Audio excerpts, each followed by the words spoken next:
우리 함께 보실 말씀은 시편 34편 1절 한 절입니다. 시편 34편 1절입니다. 내가 여호와를 항상 송축하며 내 입술로 항상 주를 찬양하리이다. 아멘. 계속해서 시편 34편을 함께 보도록 하겠습니다. 한글 개역개정 성경에는 이제 앞에 다윗이 아비멜렉 앞에서 미친 채 하다가 쫓겨나 지은 시 이렇게 이제 소제목으로 되어 있지만 히브리어 성경을 보시면 이렇게 제가 이제 프린트물로 이제 오신 분들은 드렸는데요. 원문상 이렇게 붙어 있습니다.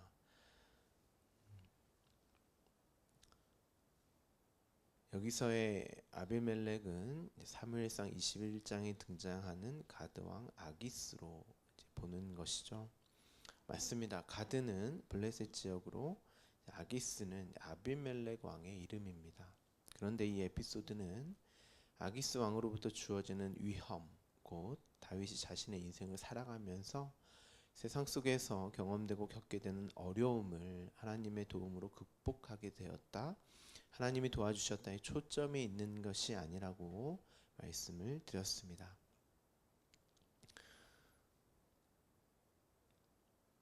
오히려 하나님의 약속, 언약의 자손, 그 말씀이 주도하는 삶을 피해서 세상의 힘, 그 힘과 능력으로 살고자 하는 그들의 실체를 드러내기 위해서 경험하게 하시는 인물이 바로 아비멜렉이라고 말씀을 이제 드렸죠. 그런데 그 아비멜렉의 실체, 세상 속의 왕으로 살려고 하는 나를 아비멜렉을 통해서 깨닫게 되고, 그게 아비멜렉 앞에서 이는 파님이라고 말씀을 드렸습니다. 앞에서 이제 before라고 이제 영어는 되어 있는데 맞아요. 앞에서 맞습니다. 그런데 이 단어 자체가 감추어진 것이 이제 밝게 옳게 드러내어지는, 내 안에 그 아비멜렉이 내 밖에 주어지는 어떤 아비멜렉을 통해서 감추어진 그것이 옳게 드러나게 되는, 그러니까 율법의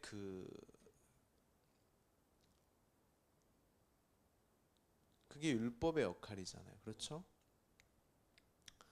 미친 채 하다 이렇게 되어 있는데 이 단어가 이제 맛보다, 경험하다, 그리고 분별하게 되다, 이런 단어에서 왔어요. 아, 이것이 아니구나. 나는 내 힘으로 세상의 왕으로 그렇게 사는 자가 아니라 하나님의 언약의 자손 예수로 사는 자이구나를 깨닫게 되고, 그게 이제 분별하게 되다, 이런 뜻이죠. 알게 되다. 경험을 통해서, 내 밖에 어떤 주어지는 경험을 통해서 그 진리의 말씀을 알게 되다, 깨닫게 되다, 그런 뜻이에요. 나는 그 언약의 자손 예수로 사는 자이구나를 알게 되고 깨닫게 되고, 세상과 상관없는, 물론 세상 속에서 살지만 세상으로 살지 않는 자로 하나님의 언약으로 완성된 아들로 찬양과 송축하는 시라고 이제 말씀을 드렸습니다. 그래서 이제 세상으로부터, 아비멜렉의 그 왕된 세상으로부터 이제 쫓겨나게 되는, 거기서 끄집어 이제 나오게 되는 그런 상태를 말하는 거죠. 그래야 시편 34편의 내용을 이제 올바로 이해할 수 있는 것입니다. 이런 내용들을 여러분들 알고 계셔야. 그래서 제가 이 아비멜렉에 관련한 에피소드를 여러분에게 자세히 이제 소개시켜 드리는 거죠. 이 가드 왕 아기스가 사무엘상 27장에 또 등장을 합니다. 26장에는 사울에게 이제 쫓기고 있는 다윗이 오히려 사울을 죽일 수도 있는 상황에서 살려주는 에피소드죠. 그 뒤에 이제 뭐라고 27장이 시작하냐면, 혹여 사울의 손에 붙잡히게 될 것을 생각해서 사울도 세상의 왕, 이스라엘이 하나님인 그 하나님을 왕으로 여기지 않고 주변국들의 그 왕을 보고서 하나님께 그 왕을 세워달라고 말하잖아요. 이게 다 그 출애굽 당시에 모세가 하나님을 통해서 다 예견했던 바였어요. 이 사울도 아비멜렉이에요. 어떻게 보면 근데 그 사울 손에 붙잡히게 될 것을 생각해서 어디로 도망을 가냐면 블레셋 땅으로 피합니다. 이 블레셋 땅이 아브라함의 창세기 10장부터 등장을 해요. 이 땅이 가드 왕 마옥의 아들 아기스에게 아기스가 있는, 다윗이 그곳으로 들어가서 건너갔다 이렇게 말을 합니다. 이전에는 등장하지 않았던 아기스의 이름 앞에 마옥이라고 하는 아버지의 이름이 이제 등장을 하죠. 그러니까 아비멜렉 이름 자체가 나의 아버지는 왕이다 이렇게 되어 있는데요. 이 아버지의 이름이 마옥입니다. 마옥은 억압이라는 뜻이에요. 억압. 누르다, 강요하다, 재촉하다 이런 의미를 가지고 있는 뜻입니다. 그러니까 세상의 왕은 무엇인가를 끝없이 강요하고 재촉하고 억압하는 존재이며, 또한 무엇인가에 의해 끝없이 강요당하고 재촉되고 억압받는 존재이기도 하는 거죠. 그 세상 왕 자체가 어떤 것이겠어요? 세상의 힘, 능력, 가치 그런 것을 중하게 여기고 또 그것을 자랑하는 왕이 되고자 하는, 그리고 그것을 행복하게 여기는, 행복을 주게 하는, 평안을 줄 것으로 유혹한다는 거예요. 세상은, 또한 세상 왕이. 이스라엘 백성들이 사울을 그렇게 왕으로 추대한 이유가 뭐였어요? 세상의 힘, 그 주변국들의 하나님을 힘을 삼아 하나님을 왕으로 여기며 하나님으로부터 그 평안함, 평강을 얻어내야 할 이스라엘이 그걸 값어치 있게 여기지 않고 세상에 보이는 그 왕들로 평안함을 얻으려고 했단 말이에요.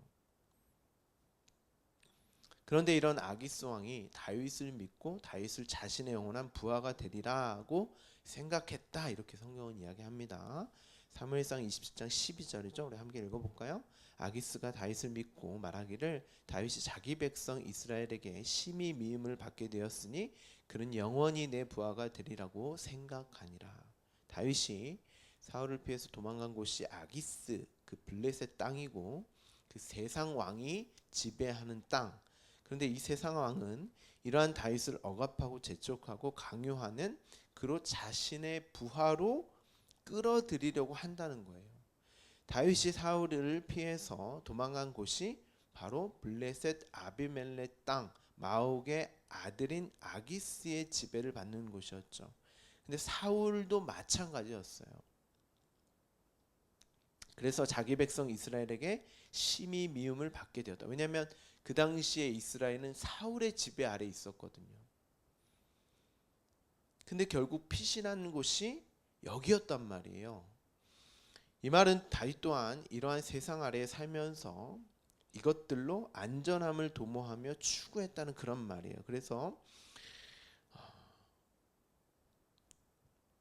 우리가 아브라함 에피소드랑 연결해서 이해해 보면 아브라함이 계속 애굽으로 가죠.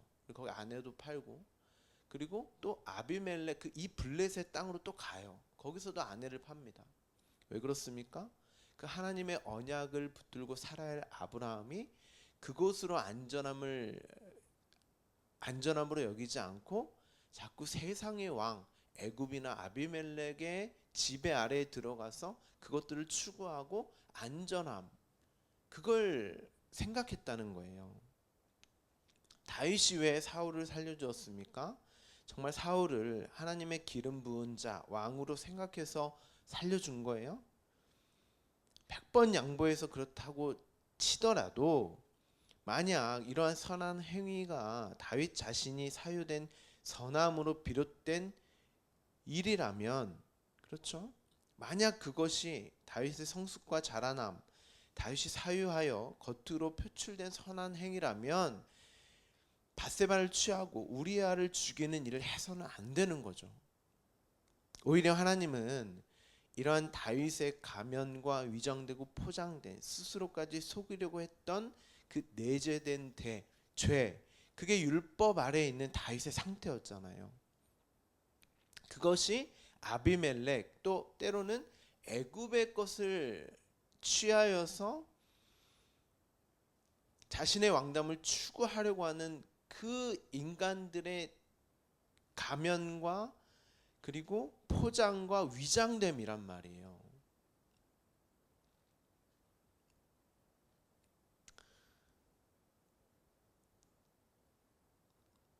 아브라함이나 다윗이나 아비멜렉이라고 하는 그 죄를 드러내시기 위해서 세상의 왕 아비멜렉을 그의 인생 속에 경험하게 하셨던 거예요. 다윗이 성숙되고 자라나서 어떤 그런 세상 것으로, 세상의 왕의 축으로, 그것을 말하는 게 아닙니다, 성경은. 그런데 그 왕은 자신을 억압하고 강요하며 재촉하는 자였죠. 아비멜렉이, 그러니까 율법의 왕이에요. 율법의 왕. 열심히 율법 지켜서 세상으로부터 왕됨을 추구하는 그 인간됨의 추구가 결국 자신을 억압하고 강요하는, 재촉하는, 수고하고 무거운 짐을 지게 한다는 거예요. 세상의 왕은, 율법의 왕은. 세상은 하나님의 언약, 은혜가 아닌 자신의 힘과 능력을 사유하여 왕됨을 추구하는 삶을 재촉하며 강요한다는 거예요. 만약 성경에 이러한 성숙과 자라남이 다윗이 사유하여 겉으로 표출된 선한 행위를 계속 요구하는 거라면, 여러분이 성경을 그렇게 읽고 있다면, 또한 그것을 강조하는 것이라면 다윗은 밧세바를 취하고 우리아를 죽이는 일을 해서는 안 되는 거죠. 여러분 또한 그렇게 성경을 본다면 나는 끊임없이 뭔가 성숙하고 자라나는 존재로 세상을 그렇게 살아야 한단 말이에요. 근데 대부분 성경을 그렇게 읽고 나라는 존재를 그렇게 사는 존재로 여기며 우리는 이 땅을, 성경을 잘못 읽으면 그렇게 산단 말이에요. 아비멜렉으로. 그런데 하나님은 성경을 여러분에게 그걸 요구하는 게 아니에요. 다윗에게 그걸 요구하는 것도 아니었고, 아브라함을 통하여서 그걸 요구하는 것도 아니고, 여러분에게 이 성경을 읽으면서 그걸 요구하는 게 아니에요.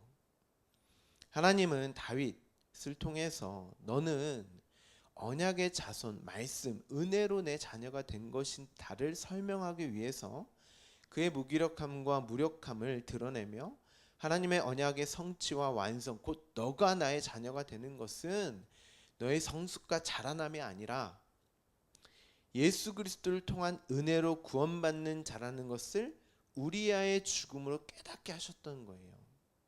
사울을 너가 그렇게 살려내고 어떤 너의 왕됨이 그렇게 훌륭한 자로 성숙되고 자라나서 내가 너를 구원한 게 아니라, 봐, 너의 실체는 밧세바를 취하고 우리아를 죽이는 자였잖아.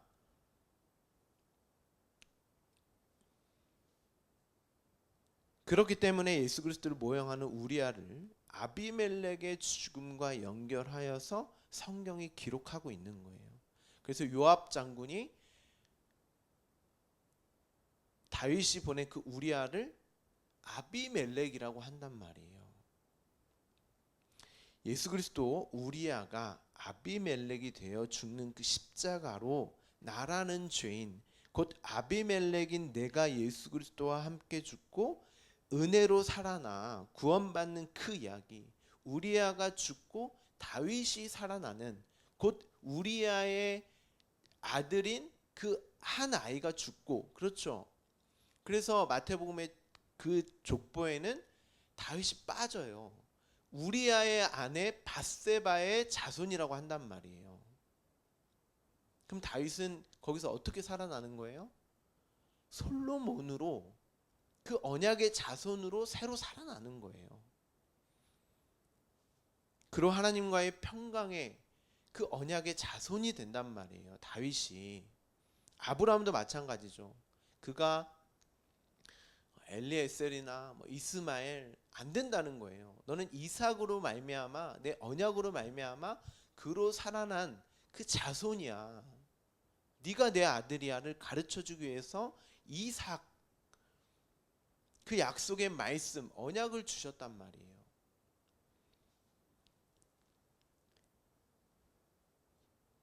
모든 이들이 그렇게 아비멜렉인 내가 예수 그리스도와 함께 죽고 은혜로 살아나는 구원의 이야기로 이 성경을 읽으실 수 있으셔야 해요.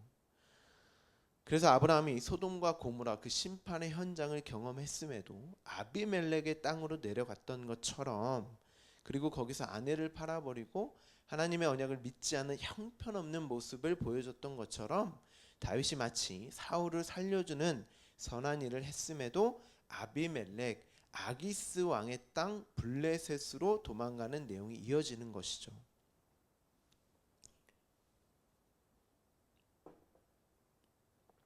그것이 마치 아브라함의 형편없는 그 믿음을 이 세상의 왕 아비멜렉이 자신에게 해를 끼친 아브라함에게 오히려 선을 베풀고, 그렇죠? 창세기 20장에서 그러잖아요. 훌륭한 인격과 성품을 가진 자보다도 아비멜렉이 아브라함보다 훨씬 더 좋은 인격적이고 훌륭한 성품을 가진 자였잖아요. 그런데 그 자보다 또 못한 자로 아브라함을 그려내고, 하나님의 구원은 이 땅의 선함과 인간 측의 믿음이 아닌 하나님의 언약의 자손 곧 말씀 예수 그리스도로 말미암음으로만 되어진다는 것을, 언약의 자손 이삭으로 말미암아 되어진다는 것을, 은혜로만 구원받는다는 것을 성경이 설명하고 있는 거죠. 아브라함이 애굽 왕에게 아내를 바치고 아비멜렉에게 아내를 바치면서 하나님의 언약이 아닌 세상 속의 기준과 같이 왕됨의 추구로 안전함을 추구하지만, 결국 그것은 억압과 재촉과 강요로 사는 수고하고 무거운 짐이 가득한 곳이라는 거예요. 그러니까 결코 거기서 아브라함은 살 수 없어요. 다윗도 살 수 없습니다. 저와 여러분도 살 수 없는 거예요. 그리고 아브라함이 아비멜렉 앞에서 그의 실체가 폭로되고 그곳에서 쫓겨나게 되는 거예요. 다윗이 미친 채 하여 쫓겨나는 것처럼. 그런데 그렇게 쫓겨나는 것이 복이다를 설명하기 위해서 아브라함이 많은 물질을 가지고 나오는 그림으로 이제 설명하는 거죠. 물질 자체에 복이 있다는 그런 말이 아닙니다. 그리고 21장에서 이삭을 출산합니다. 우리 21장 6절 7절 한번 볼까요? 사라가 이르되 하나님이 나를 웃게 하시니 듣는 자가 다 나와 함께 웃으리로다. 또 이르되 사라가 자식들을 젖먹이겠다고 누가 아브라함에게 말하였으리요? 마는 아브라함의 노경에 내가 아들을 낳았도다 하니라.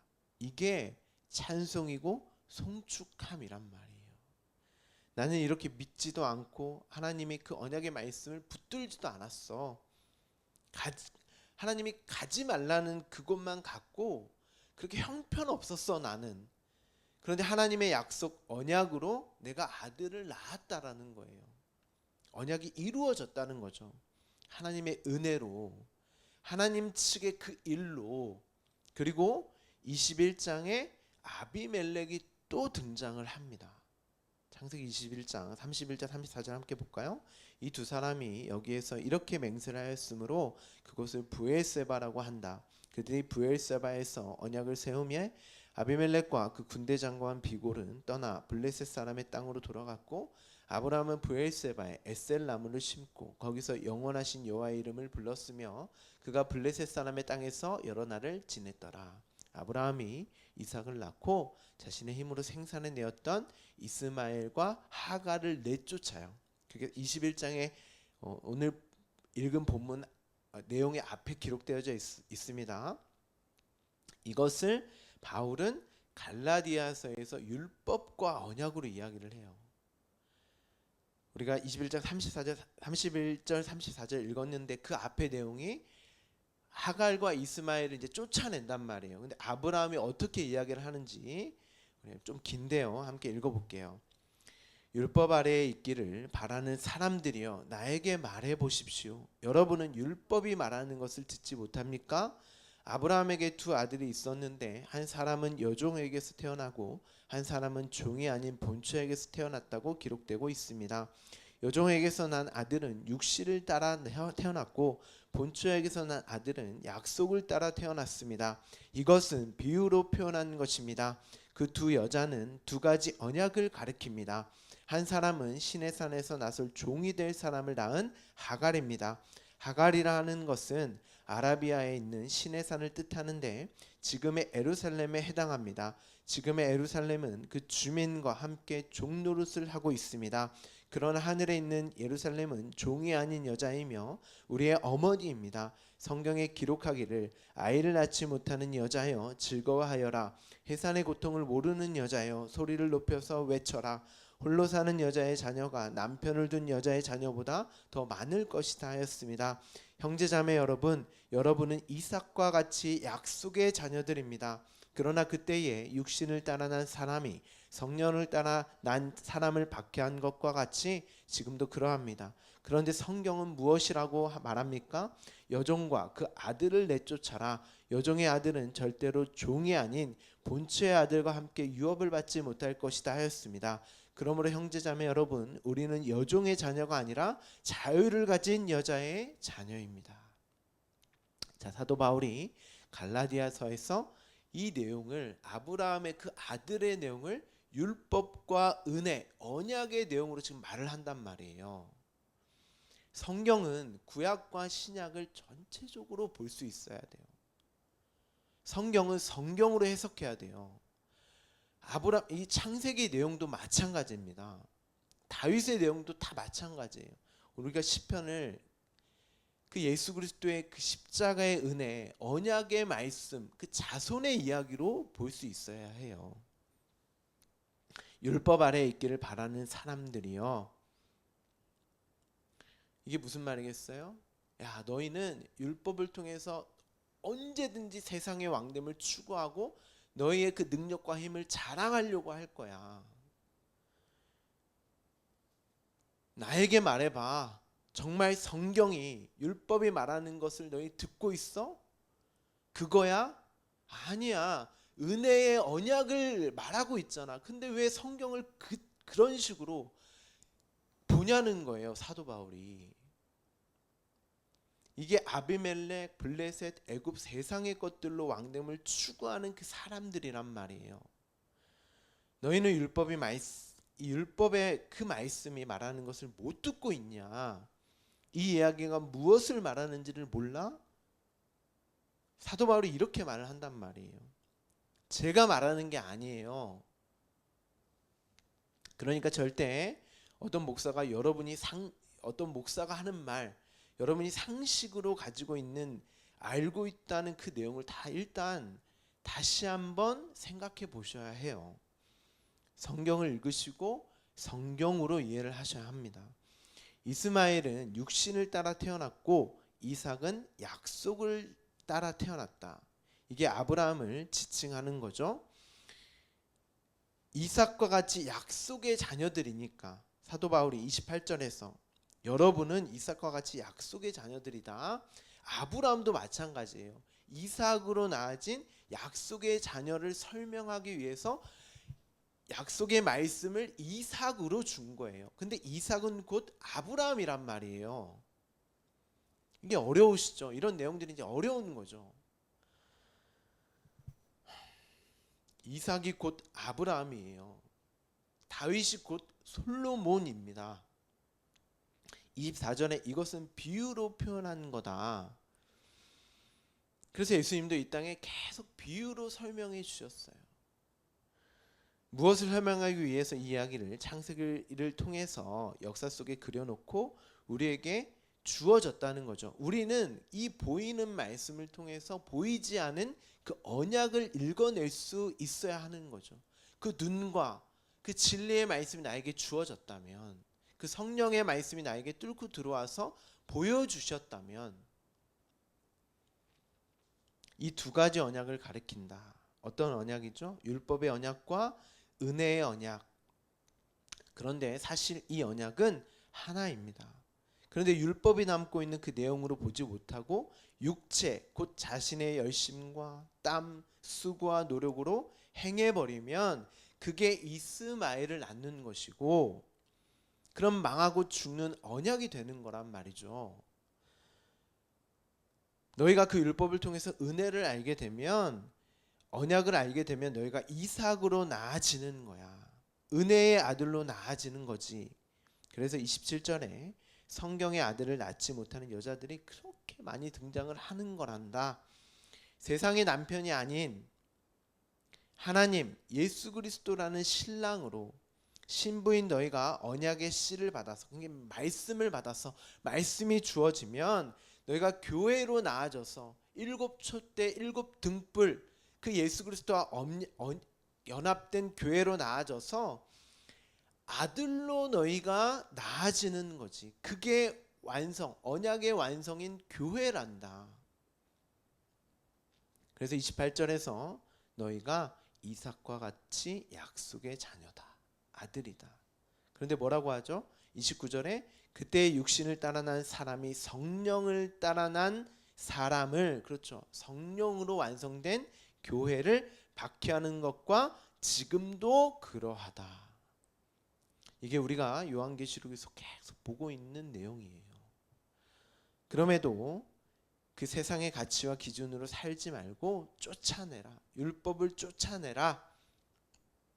이 말은 그 율법의 내용을 올바로 알아서 은혜로 나아지게 되면 그게 율법을 쫓아내는 거예요. 여전히 우리는 율법 아래에 있잖아요. 그렇지 않으면 너희는 절대로 아들로 나아질 수가 없다. 그게 자유자다. 진짜 자유라는 거예요. 율법이 나에게 주어지고 그 율법을 알게 되면 그게 율법으로부터 쫓겨나지는 거고 자유자라는 거죠. 그런데 여전히 율법으로 있죠. 율법 아래 있잖아요. 근데 그 의미를 아냐를 묻고 있는 거예요. 그래서 아브라함이 창세기 21장에 하갈과 이스마엘을 쫓아내는 장면과 그 뒤에 이어지는 아비멜렉과 언약을 하는 장면이 이어지고, 이제 아비멜렉과 더 이상 관계하지 말자라는 언약을 하는 장면으로 이어지는 거예요. 자꾸 아비멜렉이 아브라함의 우물을 빼앗으니까 우물을 두고 맹세를 하는 거죠. 이 언약의 우물에서 아브라함이 브엘세바의 엘셀 나무를 심었다, 이렇게 말을 합니다. 이 나무가 딱 사무엘상 21장 다윗에게 거룩한 떡과 골리앗의 칼을 줬던 아히멜렉을 사울, 곧 아비멜렉이에요. 이가 사울이 죽이는 장면에서 또 한 번 등장을 해요. 딱 2번 등장해요. 이 나무가.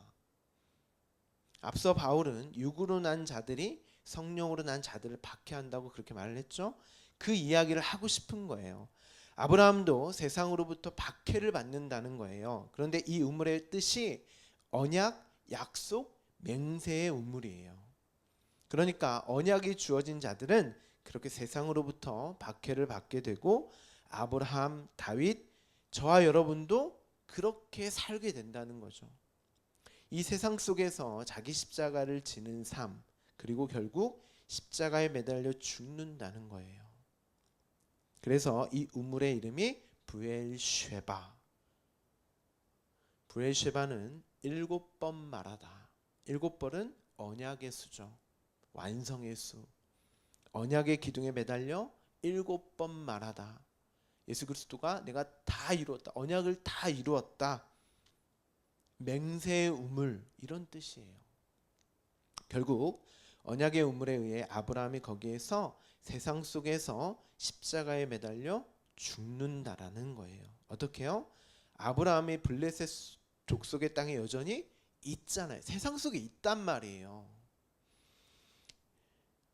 그런데 또 거기서 영생하는 주 하나님의 이름을 부르며 예배합니다. 그러니까 이 말은 세상 속에서 세상으로 살지 않는 우리의 실존, 교회의 실존을 말하는 거죠. 그런데 여전히 세상의 것을 추구하며 살아요.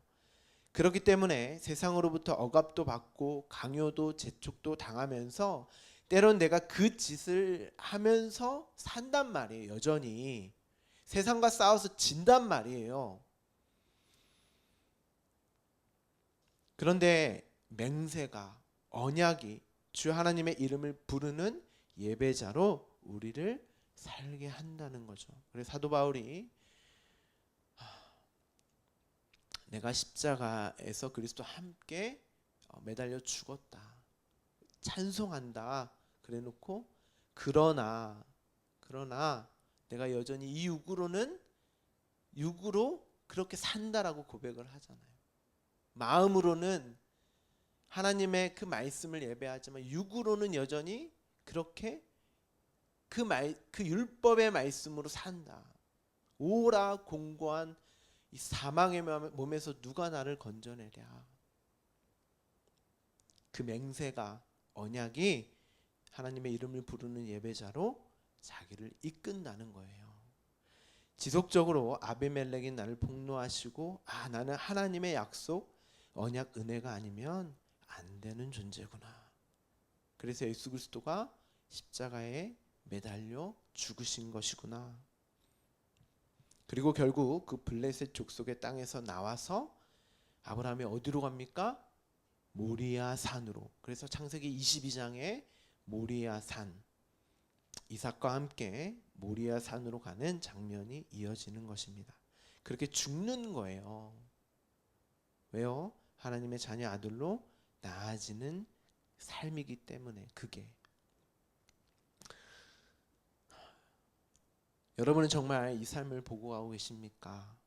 내가 언약에 의해 하나님의 아들로 나아지는 곧 나의 실체가 드러나고 결국 자기 십자가의 삶으로 살게 되는, 또한 결국 내가 완전히 부정되고 부인되는 십자가에 매달려 죽는 그 삶으로 지금 율법 아래에 여전히 아비멜렉, 여전히 바로의 그런 세상의 왕의 그 삶을 추구하고 살지만, 그렇죠? 그렇지만 그렇기 때문에, 나는 그런 존재이기 때문에 언약이 주어짐을 보고 가고 예수 그리스도의 십자가의 말씀으로 아들로 나아짐이 맞구나 하고 그걸 보고 가고 계시냔 말이에요. 하나님의 은혜가 아니면 절대 세상으로부터 쫓겨내줄 수 없는, 거기서 나올 수 없는, 하나님이 나의 손을 붙잡고 끌어내셔야 하는 것이구나, 그걸 보고 가시냔 말이에요. 그럼 나라는 아비멜렉이 세상으로부터 죽는 거예요. 또한 지금도 죽어야 하는 거죠. 그게 하나님의 나의 손을 붙잡고 이 세상으로 살지 않고 하나님의 말씀, 언약, 생명, 맹세, 내가 너를 반드시 내 아들로 만들 거야, 내가 거기서 끄집어낼 거야, 하나님의 자녀로 사는 그 삶의 현장인 거예요. 그게 여러분의 삶이. 그리고 자유자로 하나님을 송축하고 찬양하게 되는 것입니다. 나의 힘으로는 안 되지만 하나님이 나를 그렇게 반드시 만드실 것을 나는 알고 가고 있기 때문에 그것을 근거로 송축하고 찬양하게 되는 것이죠. 오늘도 여러분이 자유자로 그 말씀을 기반하여, 그 언약을 기반하여 하나님을 송축하고 찬양하는 삶을 살아가시기를 간절히 소망합니다. 기도하겠습니다.